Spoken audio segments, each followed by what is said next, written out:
Ang pinakamagandang comeback na pwede mong magawa ay yung makabalik ka sa dating ikaw. Yung version ng sarili mo na buo, yung ganado, yung masaya.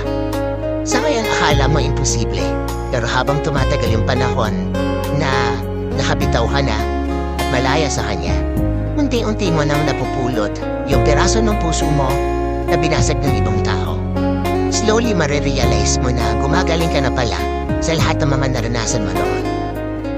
Hindi ka man makabalik 100% sa dating ikaw. At least ngayon, alam mo na kung ano yung deserve mo. Alam mo na yung tinuro sa'yo ng mundo.